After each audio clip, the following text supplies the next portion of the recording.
Shalom, selamat pagi Bapak Ibu Saudara yang dikasihi Tuhan. Selamat datang di rumah Tuhan. Saat ini kita persiapkan hati dan pikiran kita untuk memuji dan menyembah Tuhan. Sebelum kita mulai ibadah kita, mari kita bersatu di dalam doa. Bapak, kami mengucap syukur hari ini Tuhan. Kami boleh berkumpul di dalam bait-Mu yang kudus Tuhan. Biar kiranya Tuhan sucikan, kuduskan hati dan pikiran kami.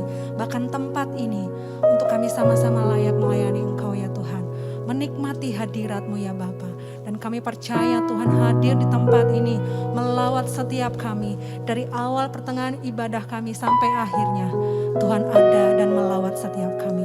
Kami berdoa buat teman-teman kami, saudara-saudara kami yang masih dalam perjalanan. Tuhan percepat langkah mereka. Agar kami sama-sama menikmati hadirat Tuhan di tempat ini. Terima kasih ya Tuhan, terima kasih. Tidak ada satupun kami yang terlewatkan oleh Engkau ya Tuhan. Semua kami boleh mengalami Tuhan hari ini. Dalam nama Yesus kami serahkan ibadah ini ke dalam tangan Tuhan. Haleluya, amin. Mari sama-sama kita bangkit berdiri. Kita mau datang di hadirat Tuhan. Kami bawa penyembahan kami yang terbaik buat Engkau ya Yesus. Sebab Kau layak terima pujian dari setiap kami Tuhan. Haleluya.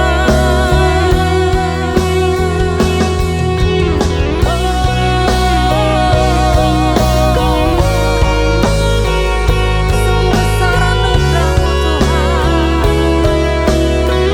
Mari sama-sama katakan. Sungguh besar setiamu.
Kami percaya Tuhan mendengar seruan hati kami.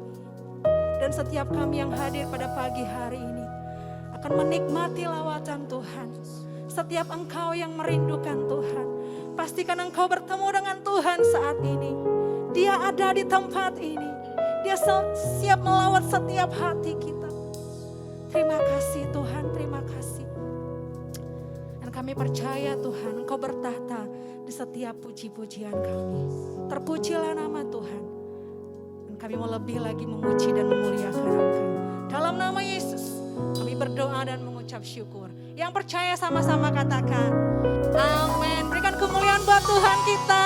Berikan salam sehati kepada kiri kananmu, Tuhan mengasihimu. Haleluya, selamat datang buat Pak Suwito dan Tante Eti yang sudah ada bersama dengan kita. Kita mau sama-sama memuji Tuhan hari ini. Mari sama-sama katakan, Tuhan peranaiku. Haleluya. Bertepuk tangan bersama-sama buat Tuhan kita.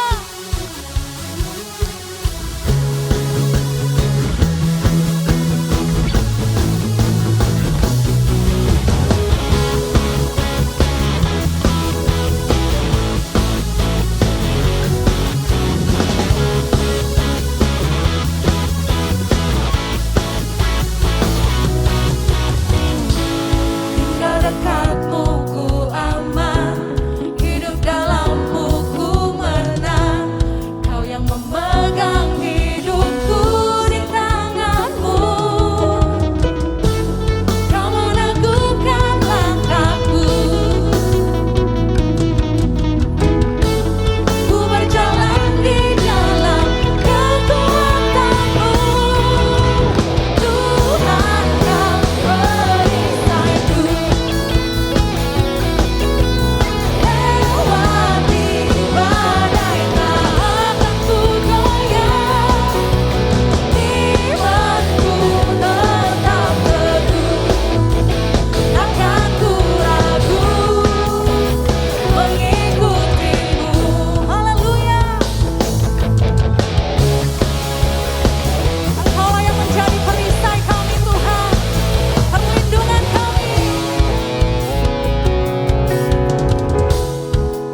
persiapkan hati kami untuk kebenaran firman-Mu Tuhan. Tuhan tahu isi hati kami. Tuhan tahu apa yang sedang kami pergumulkan. Biar lewat firman-Mu Tuhan yang kami dengar hari ini boleh menguatkan kami. Tidak ada satupun kami yang terlewat oleh lawatan Tuhan hari ini. Firman Tuhan berkata, pandanglah burung-burung di langit yang tidak menabur dan tidak menuai dan tidak mengumpulkan bekal dalam lumbung-lumbung, namun diberi makan oleh Bapamu yang di sorga. Bukankah kita jauh melebihi burung-burung itu? Dan mengapa kamu khawatir akan pakaian? Perhatikanlah bunga bakung di ladang yang tumbuh tanpa bekerja. Tuhan berkata, jangan khawatir. Apapun yang sedang kita alami hari ini, percaya Tuhan tahu dan Dia akan membuka jalan bagi setiap kita. Mari kita nyanyikan pujian ini sama-sama. Amin. Yesus.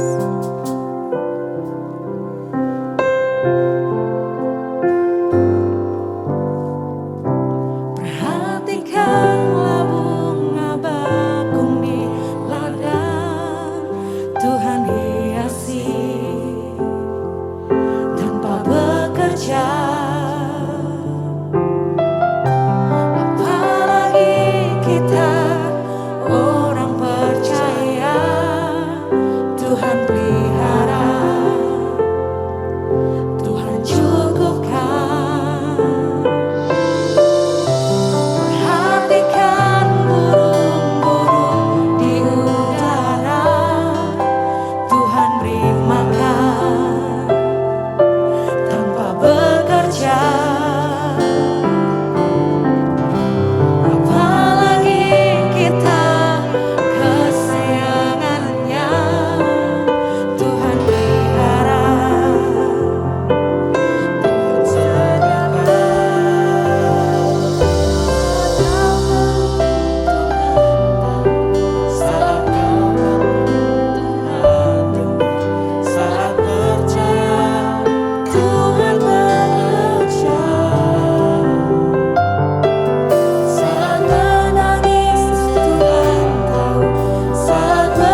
Shalom jemaat yang dikasihi Tuhan, senang sekali saya Pendeta Rubin Adi Abraham bisa menjumpai Anda di dalam ibadah online pada hari ini.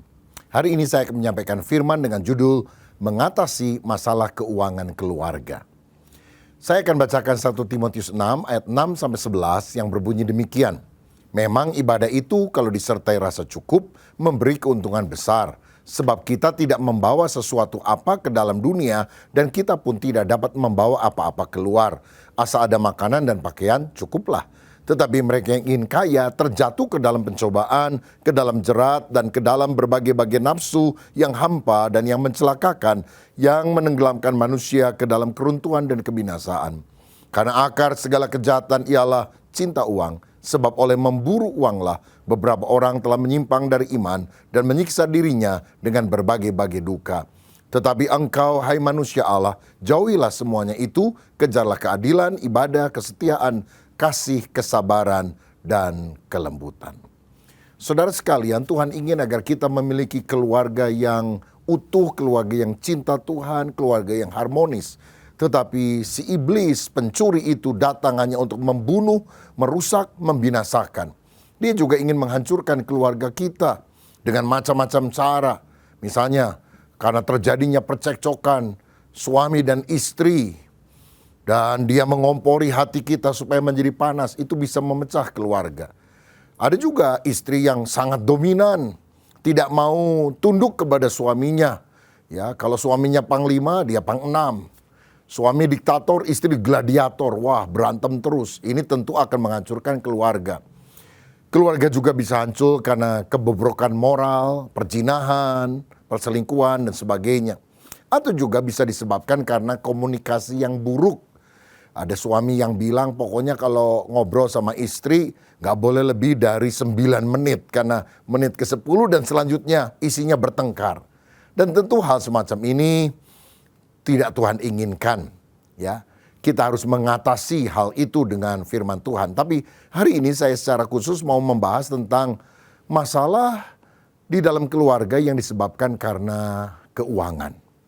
Saudara-saudara, kita harus mewaspadai karena masalah keuangan ternyata dapat menghancurkan keutuhan rumah tangga. Apa saja penyebabnya? Yang pertama, masalah keuangan bisa menghancurkan keutuhan keluarga kita bila tujuan hidup kita adalah mengejar harta.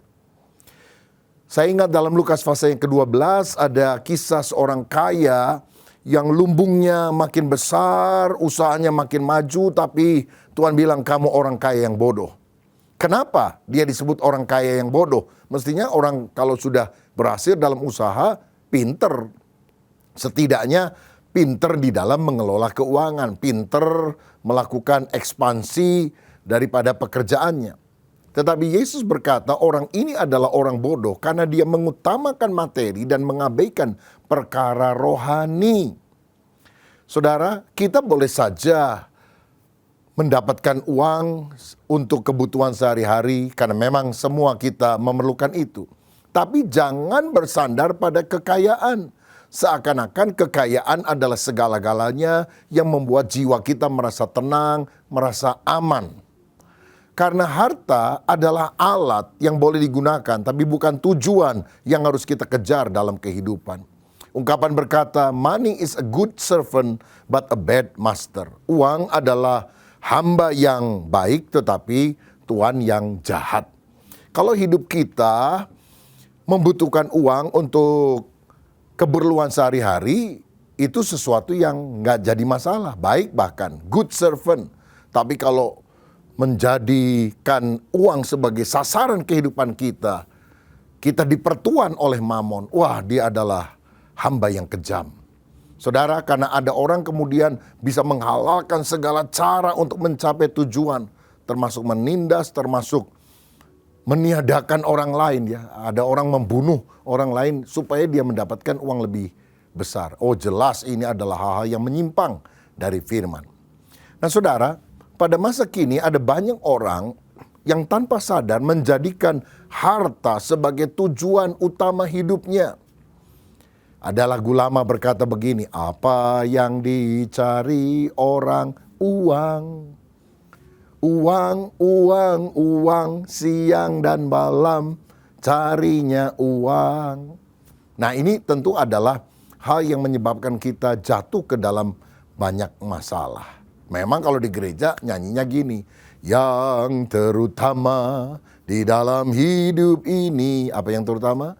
Memuliakan nama Yesus. Itu di gereja, tapi kalau di luar gereja yang paling penting cari duit. Sebab kalau nggak ada duit, repotlah kita. Nah, sehingga kadang-kadang suami bekerja, istri bekerja, dan itu merampas waktu dan tenaga yang seharusnya kita gunakan untuk mendatangkan kesejahteraan di dalam kehidupan pribadi dan keluarga kita. Karena fokusnya bukan lagi membangun keluarga, fokusnya bukan lagi Tuhan, tetapi mendapatkan uang sebanyak-banyaknya. Inilah yang disebut sebagai cinta materialistik, yaitu kasih keluarga hanya diwujudkan dalam bentuk materi, dalam bentuk uang. Padahal orang membutuhkan perhatian, kata-kata yang manis, tepukan di pundak, rangkulan yang erat, dan itu membuat damai sejahtera di dalam keluarga. Jangan sampai rasa kasih kepada keluarga harus dibuktikan dengan barang yang berlimpah. Jadi uang itu memang penting tapi bukan terpenting. Dengan uang kita bisa membeli obat tapi bukan kesehatan. Dengan uang kita bisa membeli komputer tapi bukan kepandaian. Dengan uang kita bisa membeli apa saja kecuali kebahagiaan. Dengan uang saudara bisa pergi kemana saja kecuali ke sorga. Apa gunanya seorang memperoleh seluruh harta dunia tapi jiwanya binasa? Saya ingat satu kali ada seorang pendeta mengajak majelis gerejanya membesuk satu keluarga, khususnya si suami kepala keluarga yang sudah lama tidak ke gereja. Saudara, ketika mereka datang, memang orang ini punya toko di depan, rumahnya di bagian belakang. Begitu pendeta masuk, "Selamat siang Pak, apa kabar?" "Oh, ada Pak Pendeta, silakan masuk dulu Pak. Sorry ya, saya lagi sedikit lagi nih ada urusan bisnis ya." Oke, nggak apa-apa, sorry ya mengganggu." "Oh, nggak apa-apa, masuk dulu aja." Saudara, pendeta masuk 5 menit, pembantu datang bawa teh. 10 menit, pembantu keluar lagi bawa makanan. 15 menit, yang punya rumah belum datang. Mulai gelisah nih. Lalu pendeta ngomong gini sama majelis, "Aduh, mungkin kita datang waktunya kurang tepat ini. Orangnya lagi sibuk. Gimana kalau kita pulang aja, nanti cari waktu yang lebih tepat?" "Ya boleh juga Pak Pendeta." Lalu kemudian mereka keluar, saudara-saudara, orang itu masih sibuk ngitung uang, saudara sekalian. Dia bilang, "Pak, sorry ya, lain kali aja kami mampir. Mungkin Bapak terlalu sibuk." Orang itu tiba-tiba bilang, "Aduh, sorry Pak, saya lupa ada Pak Pendeta di dalam." Loh, udah ditungguin lama, lupa saudara. "Udah nggak apa-apa, kata pendeta. "Iya Pak, sorry ya." Dia sambil ngitung duit, bahkan tidak berdiri, nyalamin, atau berkata-kata, "Sorry ya, next time." Saudara, pulanglah pendeta ke rumahnya, majelis juga udah pulang. Begitu pendeta sudah dekat rumah, baru aja masuk pintu rumah, anak pendeta bilang, "Pak, ditelepon barusan sama anaknya yang tadi Papa besuk supaya datang ke sana." "Loh, ngapain Papa ke sana? Tadi dicuekin, dia lagi sibuk." "Iya Pak, tapi rupanya dia lagi ngitung duit itu kena serangan jantung mendadak. Sehingga dia harus dilarikan segera ke rumah sakit," katanya. Rupanya waktu hitung cepek, nope, sape, capek, kira-kira begitu saudara, kena serangan jantung mendadak. Dan waktu pendeta mengunjungi orang itu sudah meninggal dunia. Apa artinya kita memperoleh seluruh harta dunia jika jiwa kita binasa? Jangan jadikan uang sebagai sasaran kehidupan karena kita tidak akan pernah puas dan hidup kita sangat terbatas. Tapi mari kita jadikan Tuhan sebagai sasaran kehidupan kita. Makanya dalam 1 Timotius 6 ayat 17-19 dikatakan, "Peringatkanlah kepada orang-orang kaya di dunia ini agar mereka jangan tinggi hati dan jangan berharap pada sesuatu yang tak tentu seperti kekayaan. Melainkan pada Allah yang dalam kekayaannya memberikan kepada kita segala sesuatu untuk dinikmati." Peringatkanlah agar mereka itu berbuat baik, menjadi kaya dalam kebajikan, suka memberi dan membagi, dan dengan demikian mengumpulkan suatu harta sebagai dasar yang baik bagi dirinya di waktu yang akan datang untuk mencapai hidup yang sebenarnya. Saudara, kejar harta yang abadi, hidup kekal di dalam Kristus, damai sejahtera dan sukacita. Kita memang perlu uang, tapi itu bukan tujuan hidup yang paling utama. Dan kalau kita dalam keluarga sepakat, carilah dahulu kerajaan Allah dan kebenarannya, maka semua yang lain, termasuk kebutuhan saudara sehari-hari, Tuhan akan sediakan bagi kita. Haleluya. Yang kedua, kenapa di dalam keluarga seringkali ada masalah? Yang kedua alasannya adalah terjadinya pertengkaran soal penggunaan uang. Nah, kalau suami istri mulai bertengkar soal penggunaan uang, itu adalah hal yang akan meresahkan karena suami istri tidak lagi kompak. Dan kalau nggak kompak, hati-hati, berkat malah jauh loh saudara. Nah, kita harus paham bahwa pernikahan sebetulnya adalah proses berpadunya dua pribadi yang berbeda menjadi satu. Kita itu kan walaupun sudah menikah, pasti beda. Pendapatnya beda, minatnya beda, urutan prioritasnya beda. Misalnya kalau ada duit, istri suka beli perhiasan, sedangkan suami sukanya beli barang-barang elektronik, TV digedein, speaker di rumah dibagusin. Ada juga yang sukanya sepeda motor yang knalpotnya itu wah di renovasi terus lah istilahnya, pakai aksesoris segala macam. Istrinya bilang, ngapain kamu model begini, buang-buang duit. Saudara, tapi ya itulah perbedaan.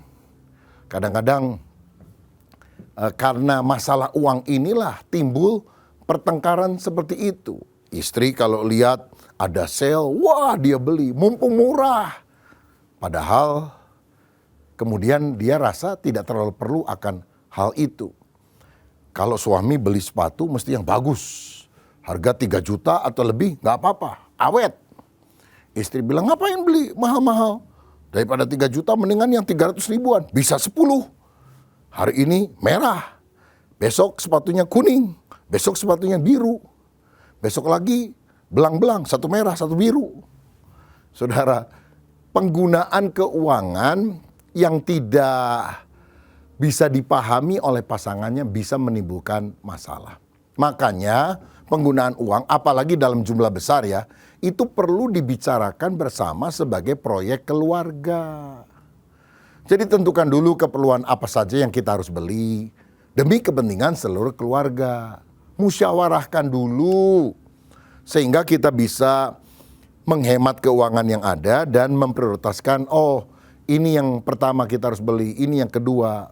Baru kalau ada sedikit uang tambahan ya bolehlah kita beli sesuatu sesuai dengan hobi kita terlebih dahulu. Dan yang paling penting berdoa dulu khususnya untuk keperluan yang membutuhkan dana yang besar.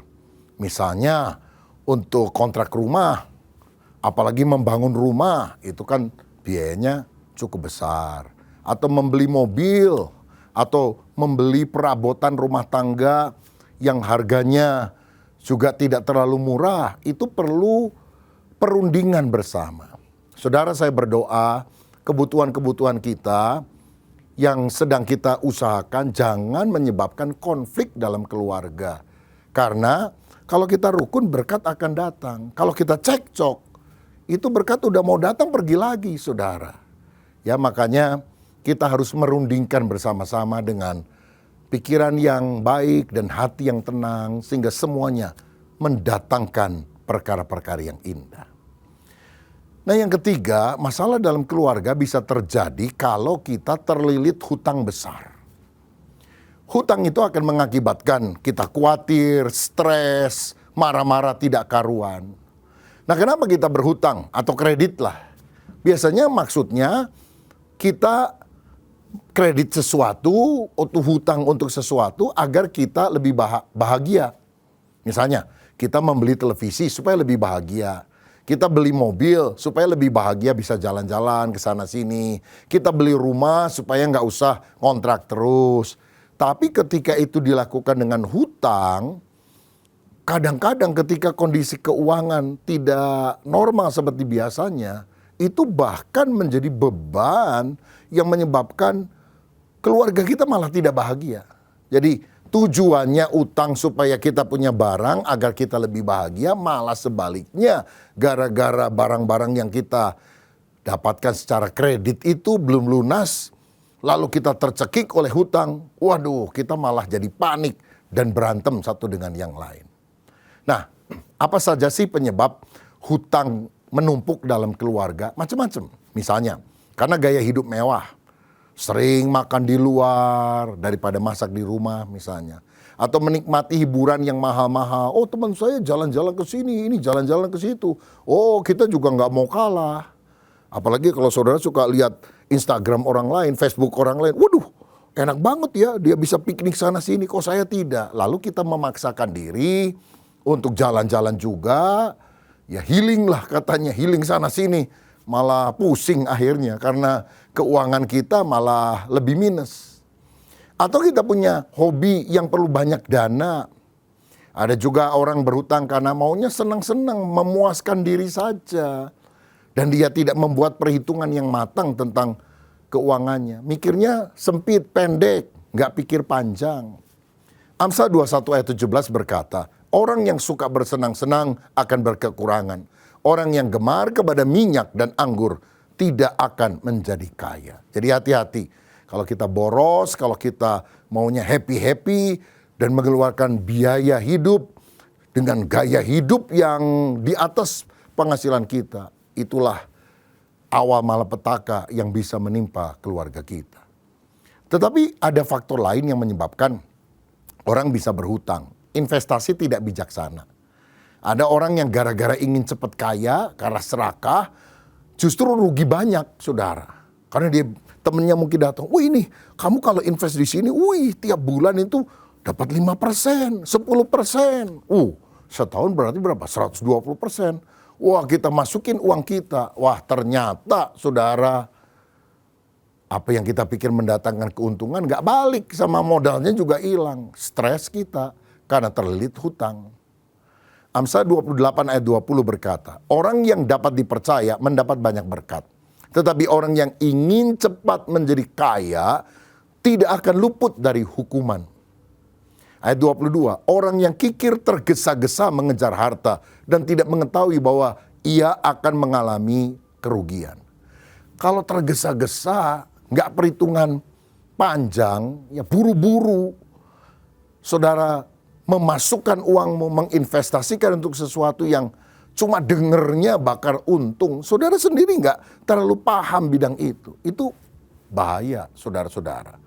Ya ada orang invest tanah karena ada proyek besar pemerintah yang katanya mau bikin pelabuhan di sana, mau bikin airport di sana, mau bikin proyek ABCD. Wah kita udah invest, nanti kalau ini jadi, tanah bisa 5 kali lipat, 10 kali lipat. Ternyata pemerintah tidak jadi membuat proyek itu di sana, memindahkan ke yang lain. Waduh, kacau karena apa? Uang yang kita belikan untuk tanah yang kita pikir nanti akan berlipat-lipat itu hasil utang, saudara. Dan akhirnya tanah itu dijual juga nggak ada yang mau beli karena nggak ada proyek yang dilakukan di sana. Ini kan bahaya. Karenanya dalam setiap pengambilan keputusan, sungguh-sungguh berdoa, minta petunjuk Tuhan. Jangan cuma lapor doang, Tuhan lapor, saya mau beli ini itu dan sebagainya. Kalau lapor, resiko saudara yang tanggung sendiri. Oh betapa kita harus sungguh-sungguh minta petunjuk Tuhan. Dia akan memberikan damai sejahtera atau kegelisahan di dalam hati kita. Dan kita mesti peka akan bimbingan Tuhan. Karena Tuhan akan selalu menuntun kita pada jalan yang benar. Nah, faktor penyebab hutang lain adalah royal berbelanja. Banyak orang sekarang terpikat oleh iklan, lalu beli tanpa pikir panjang karena dorongan keinginan hati atau perasaan yang sesaat saja. Lalu lupa biaya rutin yang wajib dikeluarkan. Saudara tahu kini para penjual berlomba-lomba dengan 1001 macam cara untuk menarik perhatian dari calon pembeli agar mereka mengeluarkan uang dan bisa belanja apa yang mereka jual. Nah, cara-cara ini akan merangsang nafsu kedagingan atau gengsi kita, saudara. Karena itu, mari kita waspada soal ini. Ngomong-ngomong tentang hal ini, saudara tahu bahwa Jepang sudah berhasil menjual lemari es kepada orang Eskimo yang tinggal di Kutub Selatan? Loh, ngapain orang tinggal di Kutub beli lemari es? Kalau Jepang ngomong gini, Anda mau memiliki lemari es untuk menyimpan makananmu? Diketawain sama orang Eskimo. Kamu jualan lemari kita, gunung esnya juga ada. Tapi Jepang itu pendek orangnya, panjang akalnya. Dia bilang, apakah Anda mau memiliki lemari es buatan Jepang sebagai simbol Anda adalah masyarakat maju, modern, dan beradab? Tersinggung orang Eskimo. Emangnya kita bangsa ketinggalan? Kita orang modern, beli lemari es buatan Jepang.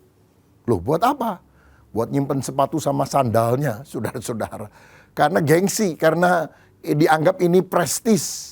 Nah, bukankah dengan cara itu orang sudah masuk ke dalam jebakan hutang gara-gara iklan yang memancing rasa gengsi dalam hidup kita. Saya mau bilang, bila engkau tidak bisa berkata tidak kepada rayuan iklan, saudara akan bisa jadi mangsa yang empuk.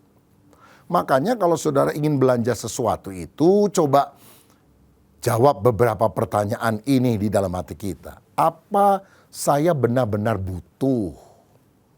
Bedakan antara kebutuhan dan keinginan. Ya, kebutuhan kita sebetulnya terbatas, tapi keinginannya itu tanpa batas. Orang kaya itu bukanlah orang yang memiliki banyak hal, tapi orang yang keinginannya sedikit. Jadi yang penting itu bukan banyak yang dimiliki, tapi sedikit yang diingini. Kalau kita orang yang merasa puas dengan apa yang ada, kita kaya loh saudara sekalian. Jadi apa benar-benar butuh? Yang kedua, apa ini yang harus diprioritaskan atau harus didahulukan? Jadi memang ini bagus juga, tapi ini yang paling utama bukan? Atau kita bisa tunda? Yang ketiga, kalau saudara bisa tanya, apakah ini waktu yang terbaik untuk kita membelinya? Atau kita tunda deh, ya, nggak terlalu penting juga. Atau nanti aja kalau lagi sudah ada diskon yang besar, karena mungkin misalnya model baju sudah 6 bulan kemudian kan harganya pasti turun, pasti di sale, lalu kita bisa belanja. Jadi hati-hati dengan godaan iklan ini. Nah sekarang juga saudara mesti waspada karena orang tergoda bukan hanya melalui penjualan di toko-toko, demo-demo, promo-promo. Tapi saudara juga lihat orang sekarang kan suka pakai digital. Malam-malam kagak bisa tidur, ambil ini shopping online. Lalu karena tidak bisa tidur, klik. Waduh, tagihan malah jadi banyak saudara. Ya, memang kendali diri sangat penting. Nah, saya ingin memberikan beberapa masukan untuk kita bisa menghindari pemborosan atau gaya hidup konsumtif. Yang pertama, buat dulu daftar yang akan kita beli. Sehingga kalau kita mau beli sesuatu itu bukan sekedar karena dorongan hati. Yang kedua, jangan sentuh barang di toko kecuali saudara memang mau membelinya. Yang ketiga, kalau tidak mau belanja, jauhi toko atau tempat yang menimbulkan godaan. Shopping center, demo panci misalnya. Dan sekali lagi, hati-hati dengan shopping online juga. Karena itu gampang sekali ngekliknya. Bayarnya itu yang jadi masalah, saudara.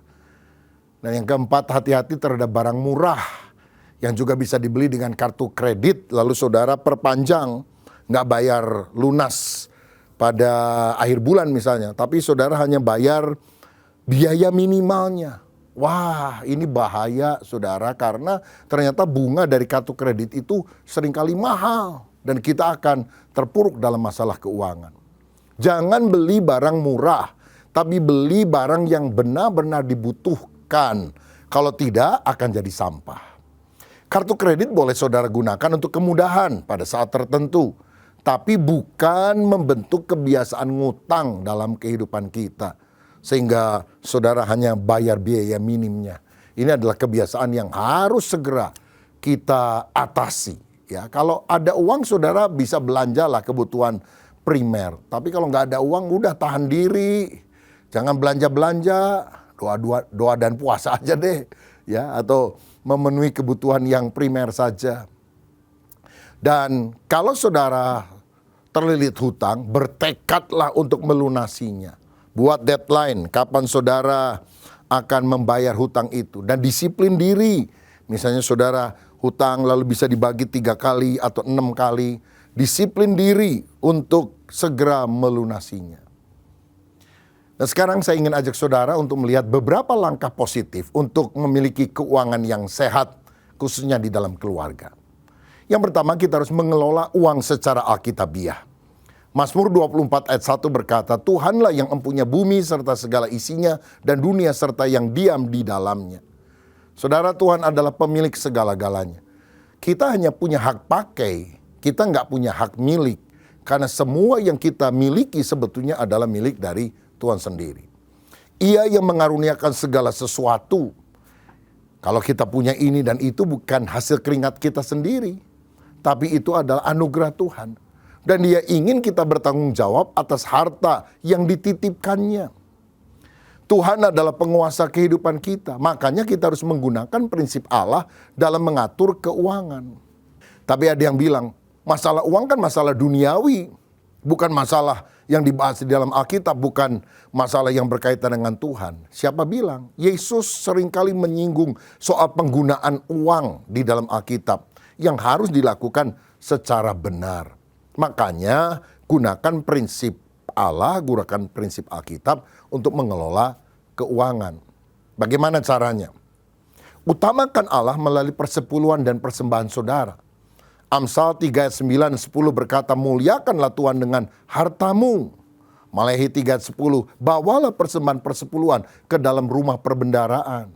Lukas 6 ayat 38, berilah maka kamu akan diberi.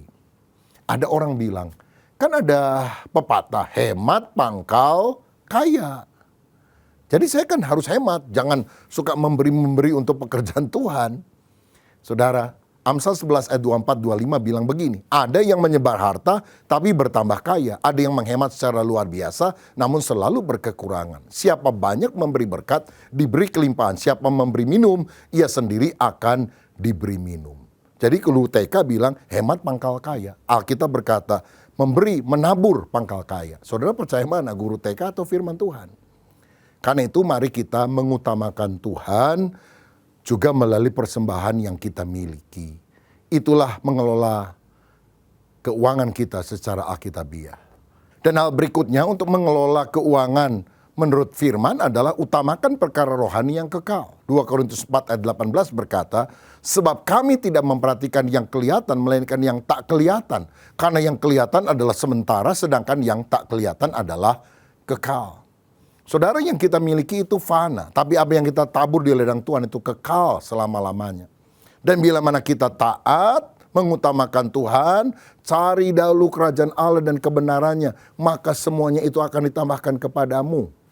Kalau saudara pegang ayat itu, percayalah Allah akan mencukupi kebutuhan kita. Lewat apa saja? Lewat kerajinan ketika kita bekerja.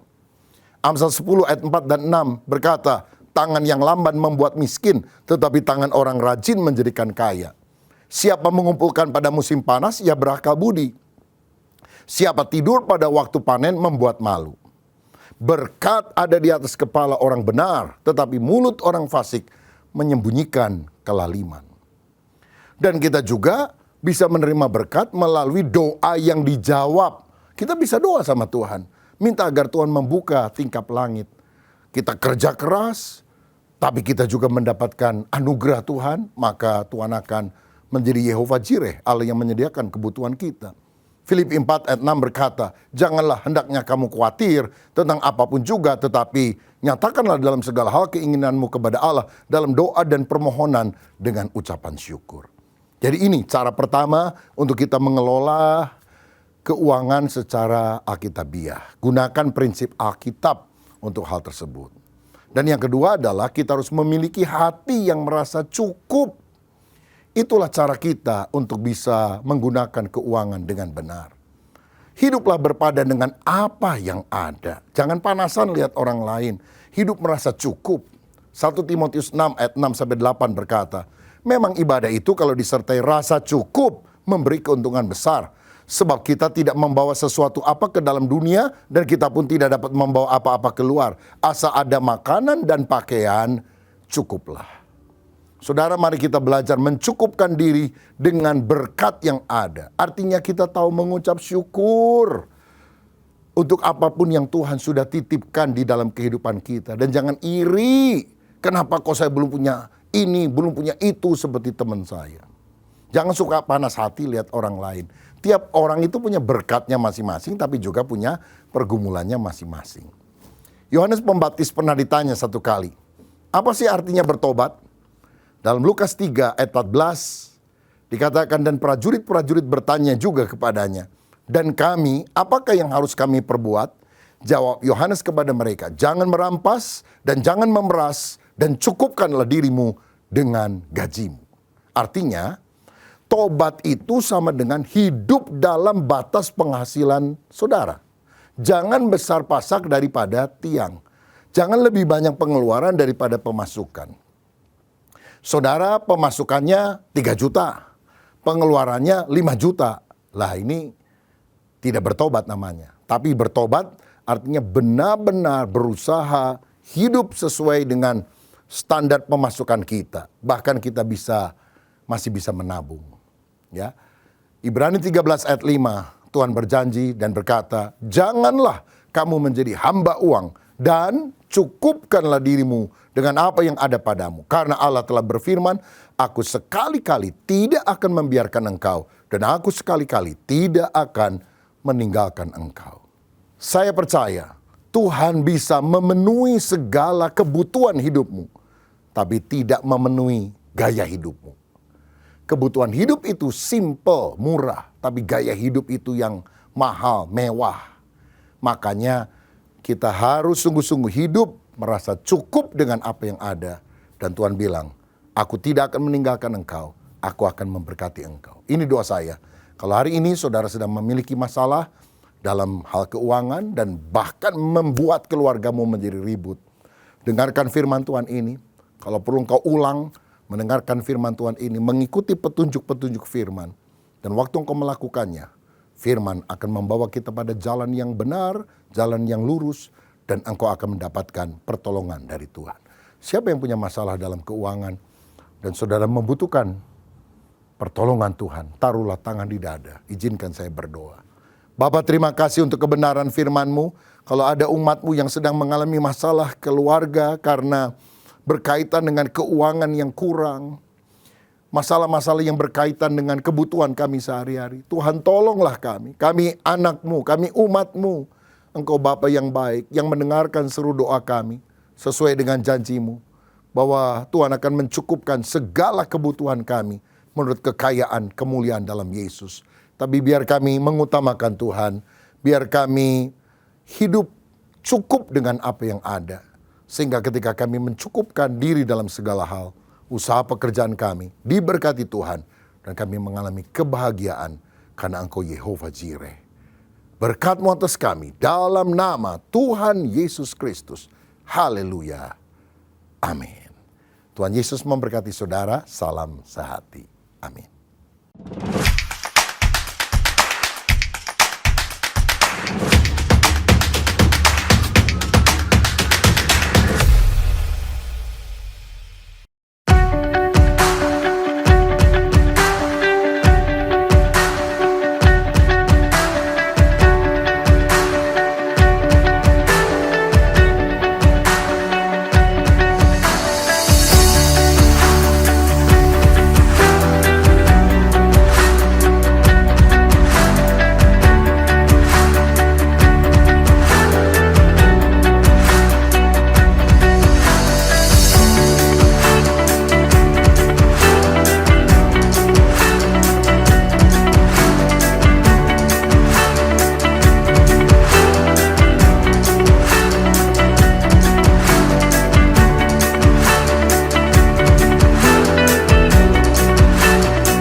Saudara-saudari yang terkasih, bagi Anda yang rindu dan butuh didoakan, saudara bisa menuliskan permohonan doa di formulir yang telah disediakan di meja ushers. Dan jika tidak keberatan, tolong cantumkan juga nomor kontak yang bisa dihubungi. Setelah itu, saudara bisa memasukkan formulir tersebut ke dalam kotak permohonan doa yang ada di depan ruang ibadah. Nanti akan ada tim doa yang bersehati mendukung di dalam doa. Tuhan memberkati.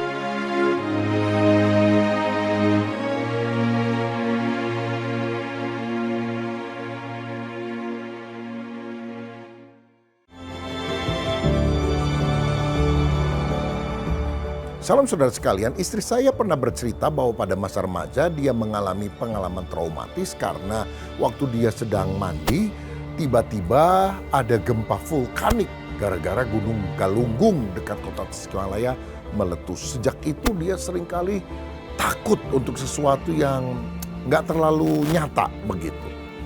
Nah, ketakutan ini kadang-kadang tidak logis. Ada orang lain yang takut naik pesawat, uangnya banyak tapi nggak berani ke luar negeri misalnya. Karena apa? Takut naik pesawat, takut jatuh dan sebagainya. Sampai satu kali istri saya cerita, ada seorang hamba Tuhan yang khotbah di gereja. Khotbahnya sebetulnya sederhana dari firman yang sering kita baca. Bahwa kita harus punya iman kalau Tuhan selalu menyertai kita. Sebab selambar rambut tidak akan jatuh dari atas kepala kita kalau tidak diizinkan oleh Tuhan. 1000 jatuh di sebelah kiri, 10.000 jatuh di sebelah kanan, kita akan tetap berdiri oleh anugerah Tuhan. Buat apa kita takut? Kalau belum waktunya Tuhan, kita tetap akan hidup. Dan dia bilang, itu firman jadi rema. Sejak itu, ketakutan hilang dalam kehidupan istri saya. Saudara, saya bersyukur kepada Tuhan. Dan sesuai dengan firman Tuhan, Allah tidak pernah memberikan roh ketakutan, tetapi roh yang membangkitkan kekuatan, kasih, dan ketertiban. Siapa yang suka takut dalam hidupnya? Dalam nama Yesus, biar iman mengusir ketakutan, karena Allah Immanuel selalu beserta kita. Amin.